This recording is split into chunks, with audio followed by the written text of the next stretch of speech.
Muy buenas. Soy José Luis Martín y te doy la bienvenida a World Media Podcast.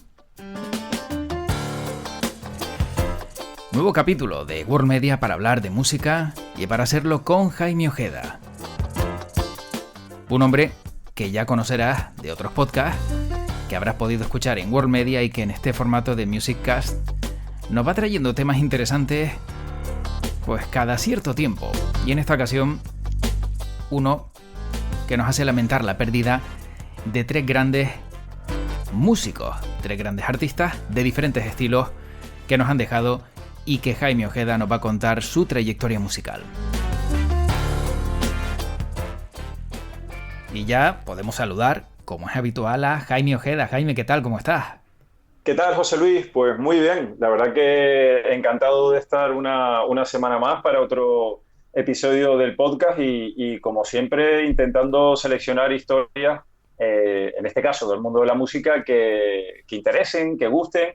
Y reconozco que esta semana pues traemos una temática que igual, alguna que otra, una seguro que no, pero digamos este capítulo que se compone de tres subhistorias, una seguro que no ha pasado por debajo del radar y las otras dos probablemente sí, sobre todo una, y poco a poco iremos, digamos, resolviendo este puzzle que estoy contando ahora al principio como introducción para darle un poquito de emoción.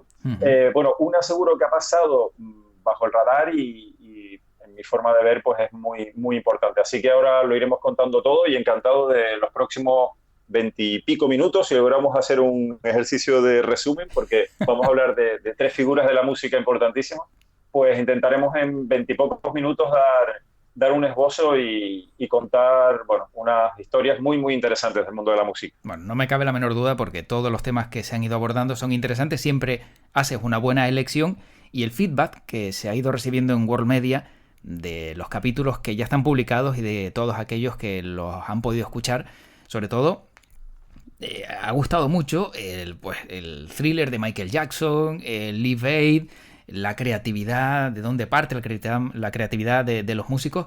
Claro, todo esto al final son temas que son interesantes, son divertidos y creo que podríamos, Jaime, pedirle a esa persona que nos está escuchando que proponga algo si te parece bien. Sí, por mí encantado, porque además no hay nada mejor que recibir el feedback de los oyentes, de la gente que escucha el podcast, y a mí me parece una muy buena idea, porque además así vamos cubriendo diferentes gustos que tengan los amigos, los amables oyentes del podcast, y por mí encantado, porque seguro que además nos descubrirán historias interesantes que por otro lado, José Luis, que es imposible de cubrir porque hay muchísimo que contar. Y al respecto de lo que decías de los podcasts que están teniendo buen feedback, la verdad que son historias muy, muy jugosas, ¿no? Porque es increíble cómo figuras como Michael Jackson, después de tantos años después de fallecido, pues siguen despertando el interés, y eso demuestra que fueron figuras únicas e irrepetibles, y que momentos como Live Aid, pues digamos que es como nuestro Woodstock contemporáneo, ¿no? Los que no pudimos vivir el Woodstock, digamos, en vida, ¿no? Estando presentes, habiendo nacido ya, pues tenemos el Live Aid como ese, yo creo, es uno de los grandes eventos musicales a todos los que nos ha encantado la música, porque la verdad que fue una congregación de estrellas como yo creo que va a ser muy difícil que se vuelva a dar, aunque comentaremos en próximos episodios algo que se viene, que yo creo que va a ser, no sé si tan bestia como Live Aid, pero que va a ser muy importante, y lo contaremos en próximos episodios. Estupendo. Bueno, a quien nos está escuchando ahora mismo, tú que estás escuchando este podcast, sí, Jaime y yo estamos dispuestos a hablar de cualquier tema, pero no tires para atrás, no vayas a pedirnos que hablemos de la influencia que tuvo Vivaldi en sus composiciones, porque creo que ahí nos va a costar mucho. O sea, se nos escapa, eso reconozco que se nos escapa, tenemos nuestras limitaciones. Exacto, es cierto. A ver, que no nos pongan a prueba, que sea algo sencillito, algo que le pueda gustar a todo el mundo y que seamos capaces de hacerlo. ¿Y dónde? Pues en los comentarios del podcast, donde se puede escuchar y donde se puede opinar, también en las redes sociales, que aquí estamos pendientes de lo que se ponga, o en el correo información@worldmedia.es. Ahí pueden sugerir cualquier cosa y lo lanzamos. Y Jaime, hoy lamentar la pérdida de un grande del mundo del reggae, ¿no? Sí, la verdad, José Luis, que además cuando te comentaba el tema que me parecía interesante hablar esta semana, no lo hacía, digamos, con fines luctuosos, sino más bien para dar a conocer y celebrar la vida de diferentes músicos que nos han hecho un poco más felices con su trabajo, con su labor musical y que yo creo que, bueno, una vez que tristemente fallecen, pues bueno, pues de agradecidos nombrarlos, traer a este podcast su labor y, ¿por qué no?, igual darlos a conocer a mucha gente que igual no los conocía, pero tengo que decir que de los artistas de los que vamos a hablar, el primero, precisamente, de un artista de reggae, pues bueno, han sido fundamentales. Y es que, bueno, pues ha fallecido recientemente, digamos, un trío de músicos que nos interesan mucho y del primero que vamos a hablar precisamente es de un visionario. Es un visionario del reggae y, José Luis, tengo que reconocer que informándome para grabar este podcast, el artista del que vamos a hablar, que es Lee Scratch Perry, digamos que su vida fue tan azarosa y él era una persona, digamos, tan artista, pero un poco al extremo, que me he encontrado con auténticos titulares bueno, que son para enmarcar. Por ejemplo, Keith Richards definió a este productor musical jamaicano y que grabó más de 50 discos como el Salvador Dalí de la música. Anda. Yo creo que esa definición ya nos deja entrever, bueno, que estamos hablando de una figura realmente importante, una figura que vino para romper todos los moldes y que fue además uno de los principales promotores del reggae. Lo que pasa es que, bueno, pues tuvo, como digo, una vida cuando menos, bueno, pues interesante. Decir que Lee Scratch Perry nació en un barrio muy pobre en Jamaica, en Kendall, en el año 1936 y fue uno de los principales promotores del reggae, tanto como productor de discos como de cantante. Y él sobre todo destacó porque tenía unas técnicas realmente innovadoras de grabación en el estudio. Y es que él desde niño pues ya se interesaba por generar toda clase de sonidos, y como toda persona que es autodidacta, José Luis pues va por libre.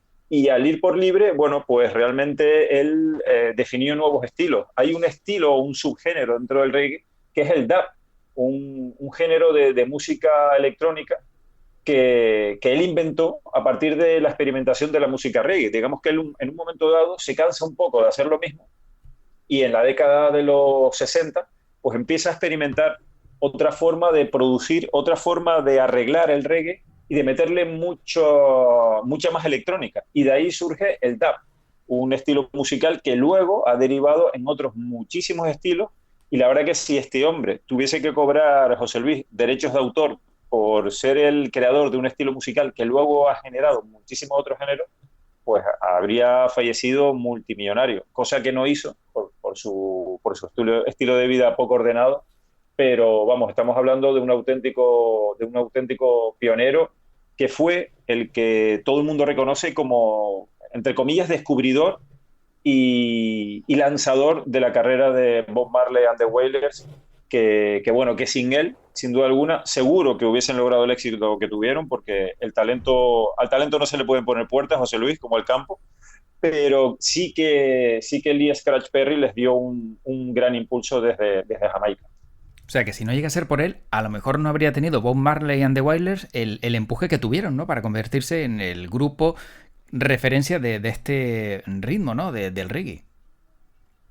Sí, porque es muy duro el mundo de la música y destacar, aunque tú seas un buen músico en directo, tengas una buena banda, siempre necesitas un productor que te ponga las ideas en claro, que te indique el estilo que mejor te va, que te grabe bien. Además, él, además de productor, era ingeniero de sonido autodidacta y sin duda alguna Bob Marley and the Wailers con Lee Scratch Perry encontraron ese productor que le supo orientar y fue el que puso la base de la carrera de un clásico, un mito como Bob Marley y su grupo The Wailers. Comentarte, José Luis, que como este hombre, Lee Scratch Perry, era tan inquieto, bueno, pues después también hice triunfar a un artista que es poco conocido por aquí, pero que también es un ídolo en tierras caribeñas, que se llama Max Romeo, que está al mismo nivel allí, a nivel de Bob Marley,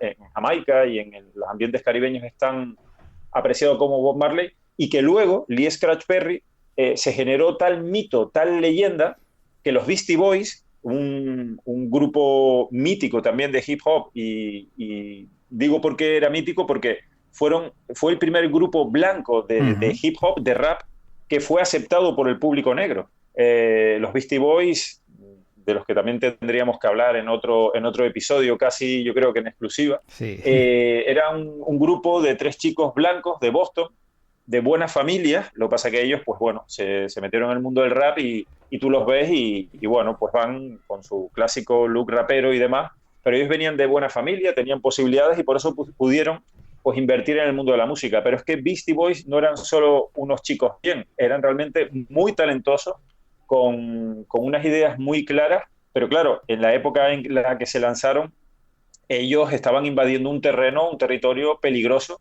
porque el territorio del rap, del hip hop, pertenecía a la raza negra en Claro, Estados Unidos. sí. Y entrar en ese mundillo era muy complicado, además en una época en la que la violencia se relacionaba muchísimo, por desgracia, con el rap. Hubo un enfrentamiento entre la costa este y oeste que tuvo, bueno, derivadas trágicas y dramáticas, pero los Beastie Boys se metieron en ese mundillo y lograron el respeto de la comunidad de raza negra norteamericana, lo cual son palabras muy mayores. Y bueno, los Beastie Boys quisieron que fuera este productor jamaicano del que hablamos, de Lee Scratch Perry, que fuera su productor. Estamos hablando de palabras mayores porque digamos que los Beastie Boys, sus primeros trabajos fueron producidos por un productor que está yo diría que en el nirvana de los productores, como es Rick Rubin. Y bueno, los Beastie Boys quisieron alternar producciones de Rick Rubin con las de Lee Scratch Perry, con lo cual, bueno, pues estamos hablando de una dimensión realmente importante. Por supuesto, Lee Scratch Perry, gracias a toda la labor que realizó de dar a conocer la cultura jamaicana, en este caso con la música, pues obtuvo la orden de distinción del gobierno de Jamaica, y así honrar una larga trayectoria musical que, bueno, que es considerado una de las figuras musicales creativas más importantes de su tiempo.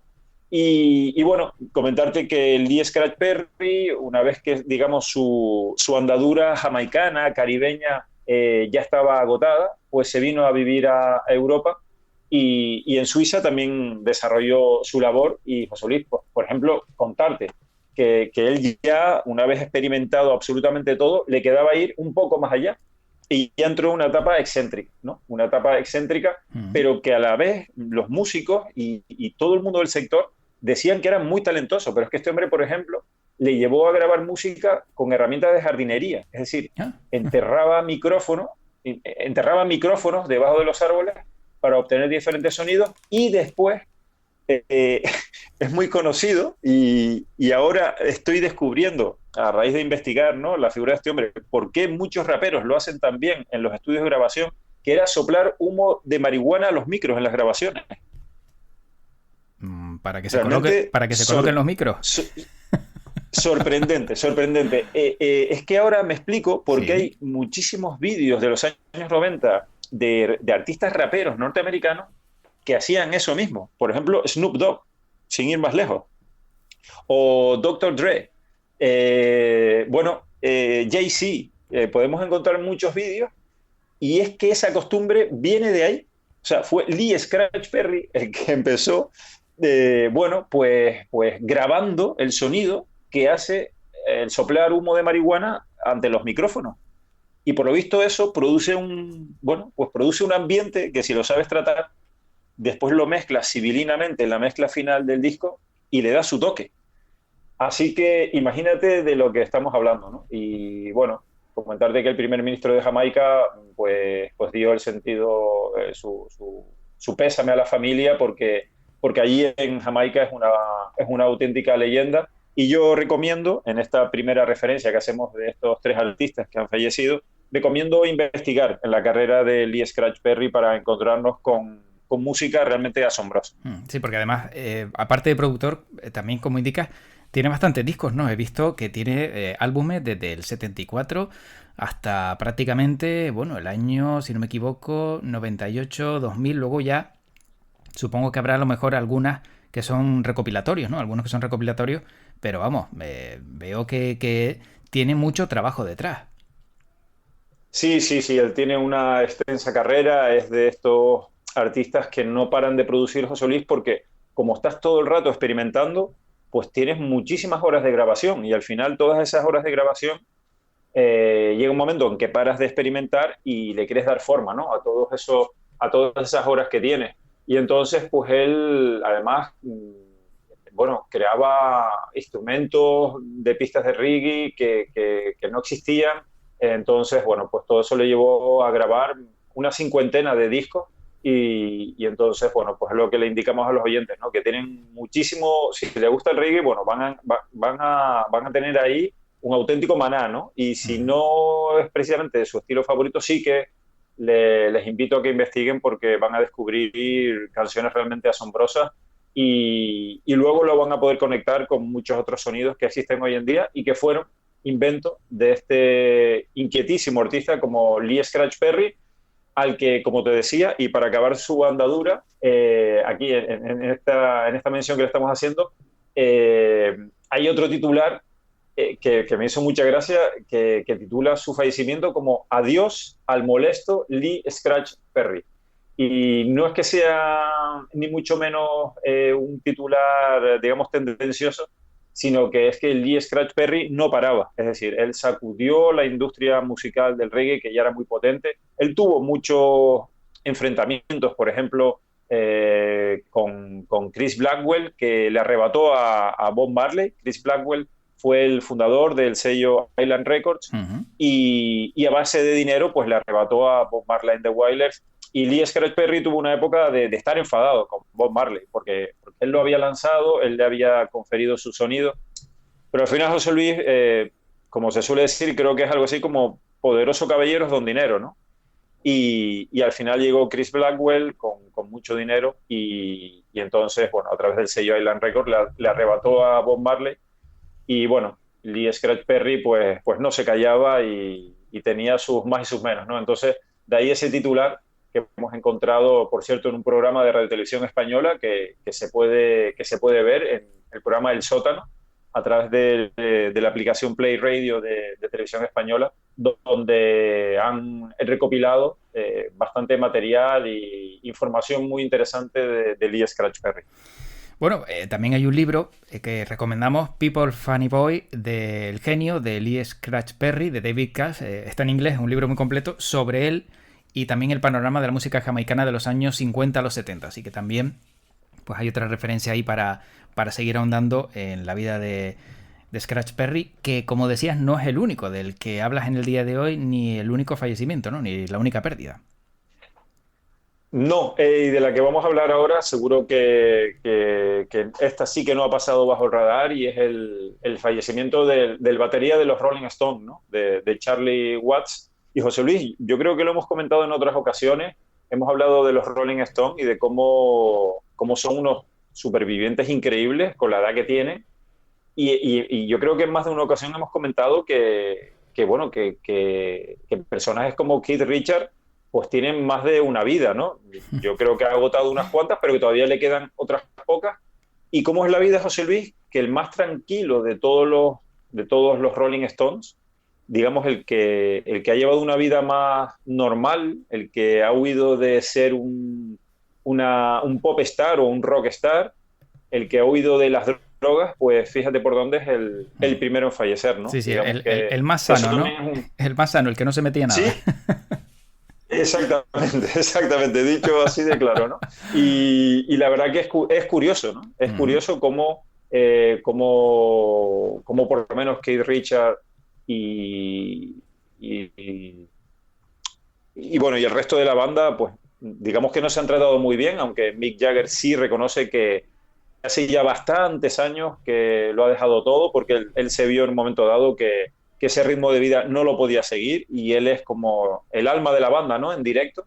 y necesitaba cuidarse como persona y abandonó, bueno, pues todo consumo de drogas, una alimentación cuidada, hacer ejercicio diario y bueno, pues en ese aspecto Mick Jagger sí que abandonó su mala vida, pero vamos, Keith Richards seguro que no.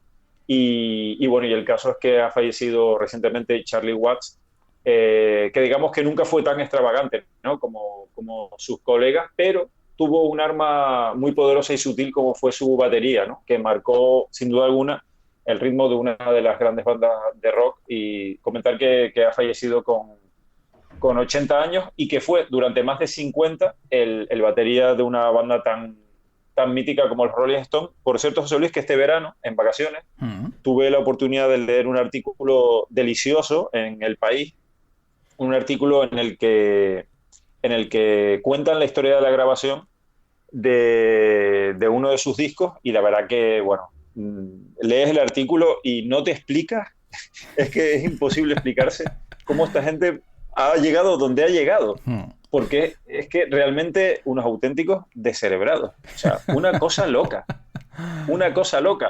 Pero claro, es que yo no sé, José Luis, yo llego a la conclusión de que a veces los artistas, si no se volvieran tan locos, no sacarían esa música tan diferente, tan original y tan potente. No sé, igual estoy equivocado, ¿no? Igual sí que se puede hacer en un estado normal. Pero bueno, es la historia de la grabación de su disco Exile to Street Road y bueno, ese disco tiene detrás una historia impresionante. Y en esa historia, pues nombran los desmanes y las locuras de los Rolling Stones en una mansión de la Costa Azul que alquilaron para grabar allí y también de paso para evadir impuestos. Bueno, evadir impuestos. Digamos que tributar en Francia en lugar de en el Reino Unido, donde se pagan muchos impuestos. Y ellos se fueron a Francia para pagar menos impuestos. Sí, Vamos, así queda claro. Mejor, ¿no? Así queda mejor, ¿no? No evadir, sino voy a pagar menos. Exactamente. Vale, ese es el término correcto, ¿no? Pagar menos impuestos. Y bueno, y allí alquiló Keith Richards una mansión. Hay fotos increíbles. Ya te digo, el artículo es auténticamente delicioso, lo recomiendo. Es de la segunda semana del País. Se puede recuperar en su versión digital. Y bueno, la historia es increíble y cuentan allí que todos los Rolling Stones estaban disparatados, menos Charlie Watts, claro. Que por cierto, que sí se mudó también a Francia para pagar menos impuestos, eso sí lo hizo, bobo no era, pero que vamos, que él iba a las sesiones de grabación y se volvía a su casa con su mujer, tan tranquilo. Y el resto de la banda seguía en la mansión, imagínate, ¿no? Pues con todo lo habido y por haber. A tal punto fue que ellos... o sea, era fiesta continua, 24 horas. Entonces ellos se fueron a los bajos de la mansión para que no les afectara el bullicio de la fiesta que ellos habían propiciado, por otro lado. Entonces, el crítico que escribió el artículo decía que ese disco tiene ese sonido tan pegajoso, es un disco mítico de los Rolling Stones en el que ellos se dejaron influenciar por el blues, el rhythm and blues, norteamericano, de la zona de Memphis, de la zona de Tennessee, de New Orleans, recogieron todo eso y lo llevaron a su estilo y digamos que a ellos les vino muy bien practicar en ese sótano en el que estaban pegajosos, en el que estaban incómodos y de ahí salieron canciones, pues eso, ¿no? Duras así del sur de Norteamérica con unas guitarras increíbles, pero es curioso, José Luis, que ellos ensayaron y ensayaron y ensayaron en esta mansión pero no grabaron nada, porque es que estaban fatal. No podían grabar. Hombre, supongo que no estarían en el mejor estado, ¿no? Si dejas la fiesta un momento para ensayar y la fiesta continúa, no creo que estuvieran ni sobrios ni nada parecido. Claro, pero eso sí que les sirvió para ir perfilando las canciones y para ir escribiendo y tomando notas. La verdad que no sé cómo lo hacen. Bueno, pues para eso están los genios y los artistas como son Rolling Stone. Y digamos que la raíz, la semilla del disco, la hicieron ahí. Bueno, su casa discográfica estaba muy preocupada y entonces dijo, no, mira, tienen que grabar en condiciones y les mandó un camión tráiler con un estudio de grabación. Anda, toma. Allí, a la Costa Azul. Van y le mandan un tráiler para que grabaran en condiciones, pero ni por esas, tampoco grabaron. Y entonces, al final, pues la cosa se fue de las manos y la justicia francesa tuvo que ir por allí porque ya el consumo de drogas era tan grande que ya aquello se consideraba tráfico de drogas. Claro. O sea, tú imagínate Sí. cómo se le fue... Hasta las palomas habían consumido ahí, ¿no? La gaviota. Exactamente, se le fue de las manos y básicamente José Luis, como se suele decir, y lo digo así, salieron pitando de Francia. Buah. O sea, se fueron con lo opuesto. Dejaron aquello con todo, instrumentos, y se fueron a Estados Unidos. Y allí ya la casa discográfica sí le dijo, bueno, con todo lo que tengan, poco o mucho, graben el disco ya. Y entonces se fueron a diferentes estudios americanos, sobre todo en California y en Nueva York, y allí grabaron ese disco mítico. Y bueno, es la historia, ¿no? de ese disco, y todo esto venía porque Charlie Watts, pues en todo este periplo, en toda esta locura, pues fue siempre el componente más reservado, digno y elegante, ¿no? Digamos, de los Rolling Stones. Y él, la verdad, que se contentaba con tocar en una banda, y decir que él siempre, en realidad, lo que le gustó era el jazz. Él siempre dijo que bueno, que realmente su género era el jazz. Y decirte, José Luis, que si lo vemos tocando con los Rolling Stones en directo, podemos ver que la banda está disparatada y él siempre tiene como una flema, ¿no? Él siempre tiene como una postura, una posición, y nunca lo ves salirse de madre. Y es que él dice que cuando tocaba con los Rolling Stones, en grandes estadios y demás, él se concienciaba de tal forma que se metía en su cabeza como si estuviese tocando en un pequeño club de jazz. Y por eso él iba, digamos, a otro ritmo y en otro estilo. Él iba a lo suyo, por decirlo de alguna forma, ¿no? Y era como si estuviese tocando pues eso, en un club de jazz. Así que imagínate lo curioso de este personaje, que, por cierto, el primer instrumento de Charlie no fue la batería, sino fue un banjo. Anda. Pero claro, era un instrumento que le era difícil por la cantidad de movimientos de dedo que necesitaba, y entonces lo que hizo fue que el banjo, el primer banjo que tuvo, lo desarmó y dejó, digamos, lo que fue el cuerpo del banjo, y lo empezó a tocar con las manos. Y entonces, bueno, pues eso, sumado a que a los 12 años su padre le empezó a poner discos de Miles Davis, de Duke Ellington o de Charles Mingus, pues bueno, pues el jazz le capturó, le captivó, y entonces pues él empezó a tocar la batería como aficionado, porque él en realidad está licenciado como artista gráfico, y su primer trabajo profesional fue como artista gráfico de una agencia de publicidad de Londres. Y bueno, y escribió libros infantiles, por ejemplo, sobre el músico Charlie Parker. Es decir, que queda bien claro que Charlie Watts era un artista de pies a cabeza. Más sobrio, pero igual de artista que el resto, sin duda. Sí, sin duda alguna. Bueno, pues un auténtico figura, a tal punto, José Luis, que comentarte que cuando se unió a la banda se quedaron auténticamente asombrados del nivel musical que traía, ¿no? Claro, él, imagínate, una banda de rock al que llega, entre comillas, un músico de jazz, porque él se considera un músico de jazz que después se adaptaba.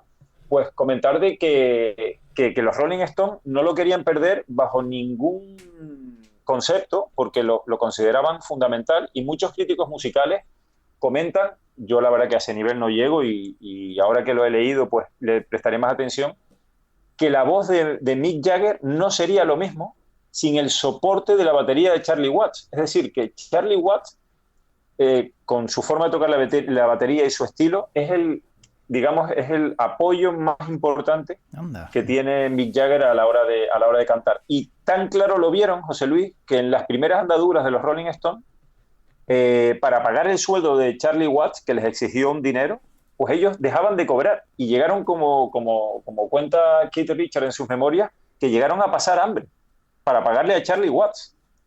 Pues sí que era una eminencia el hombre, ¿eh?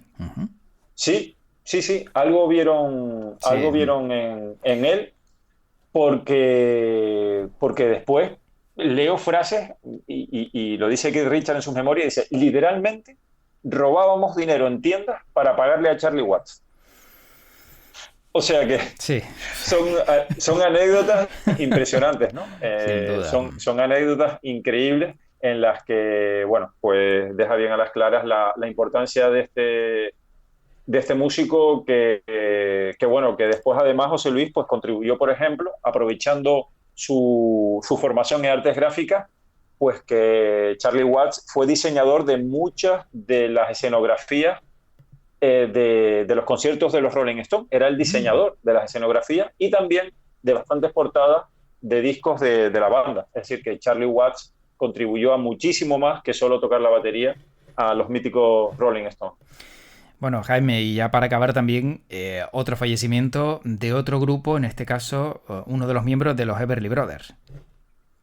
Sí, la verdad que es una auténtica lástima, pero bueno, como decía al comienzo de este episodio, de este capítulo del podcast, más que, digamos, estar tristes, lo que realmente, bueno, estamos contentos de poder celebrar toda la herencia y todo lo que nos dejan estos super músicos que nos han dejado, la verdad, un legado realmente increíble. Y bueno, y la casualidad es que nos ha tocado, ¿no?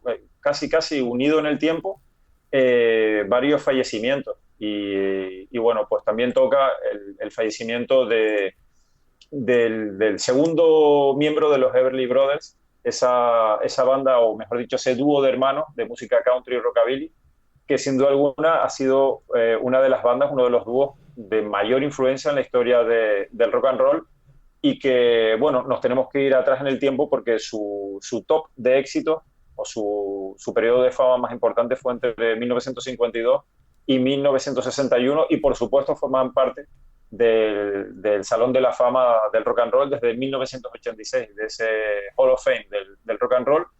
Y bueno, y ellos, pues casi nada han sido influencia de artistas como The Beatles, de Simon and Garfunkel, que, bueno, para Simon and Garfunkel son sus auténticos referentes, ¿no? Y de gente después como Neil Diamond o de Billy Joel, de Mark Knopfler, de la Electric Light Orchestra, de los Eagles, de Beach Boys, es decir, que fueron, digamos, precursores y los que sentaron las bases para después que llegaran un montón de artistas, ¿no?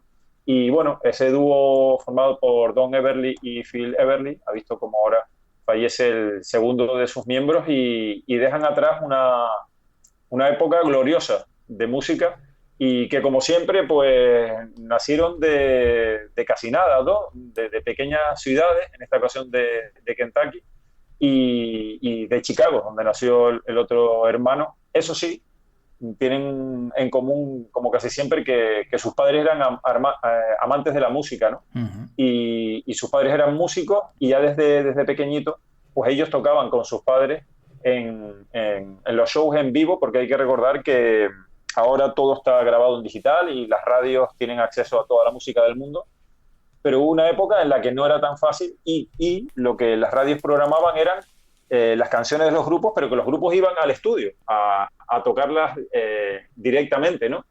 Y bueno, pues la verdad que Don Everly ha fallecido a los 84 años y dejan grandes clásicos como Bye Bye Love o Wake Up Little Sushi que sin duda alguna, bueno, pues pasarán a la historia del mundo de la música. Yo la que más recuerdo es la de All I Have to Do is Dream, ¿no? Dream, dream, dream, dream. Cierto. ¿No? Esa es también otra de las clásicas. Otro ¿no? de los super éxitos. Sí, de las suavitas, pero también de las músicas, de las canciones de los Everly Brothers más conocidas, que no hay que confundirlos con los Righteous Brothers, los de Unchained Melody.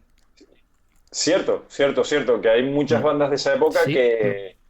que son contemporáneas y que tienen, entre comillas, sonidos muy parecidos, ¿no? Como ocurre en cada época, que bueno, que al final llegan grupos que marcan una línea a seguir y después le siguen otros muchos. Y contarte, José Luis, que una de los grandes logros de los Everly Brothers, de estos dos hermanos, de estos dos genios, es que ellos llegaron para modernizar un género tan tradicional como es el country y casi tan intocable como es el country en Estados Unidos, que allí en Estados Unidos pasa algo similar como ha pasado aquí en España con el flamenco, ¿no? Y toda la polémica que ha surgido por los puristas del flamenco y los nuevos artistas, bueno, y no tan nuevos, porque ya Paco de Lucía lo pasó realmente mal cuando introdujo el cajón en el flamenco y eso le costó, pues al igual que a Camarón, le costó pues casi verse expulsado de, digamos, de los influencers, de la influencia y de, digamos, del circuito de flamenco, Sí, aunque de al los final, clásicos. por supuesto.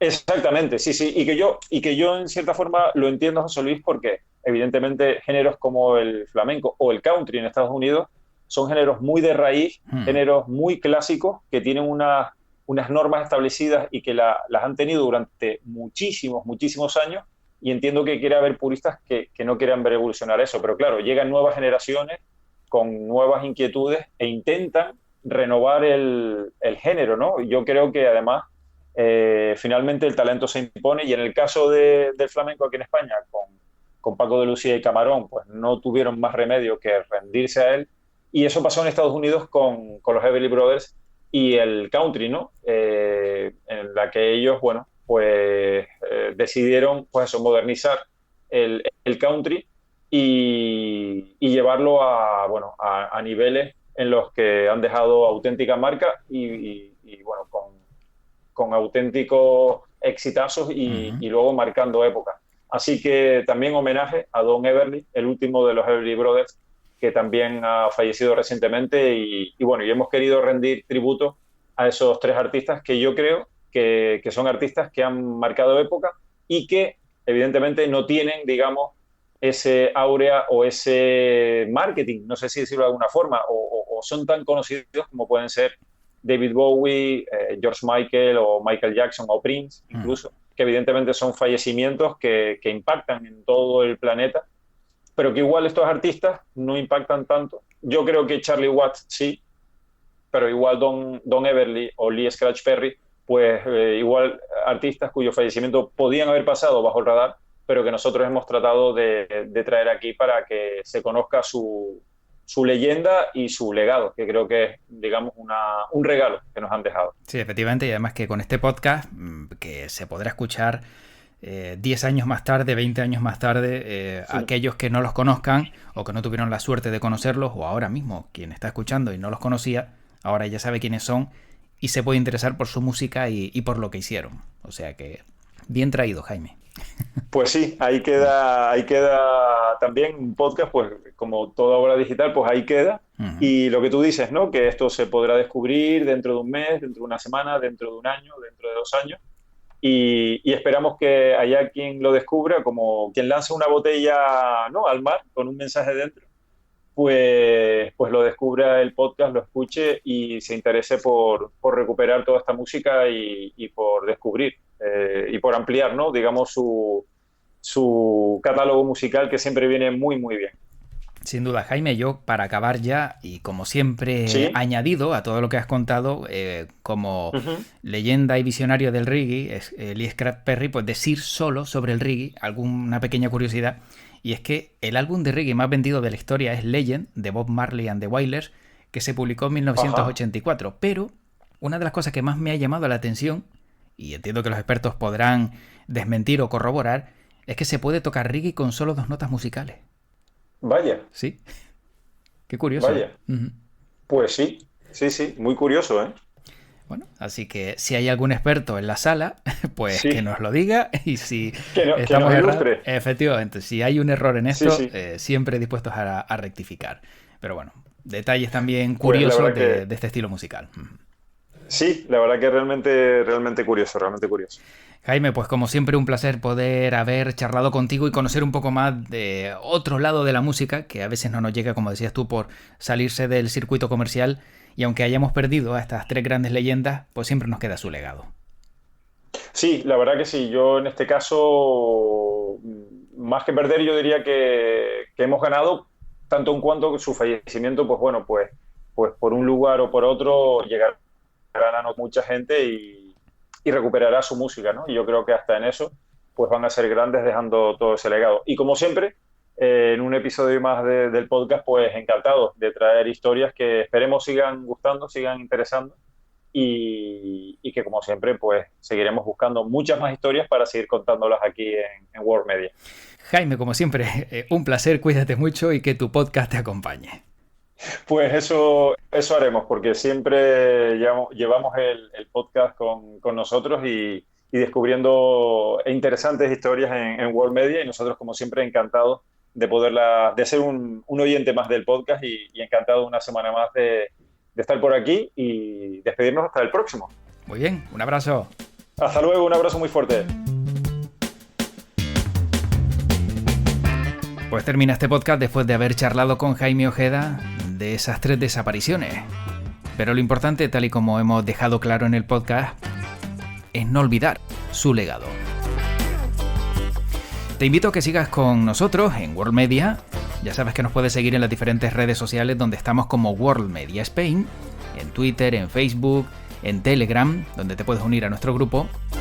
También en las diferentes plataformas, donde sonamos como Spotify, Evox, Apple Podcasts, Amazon Music.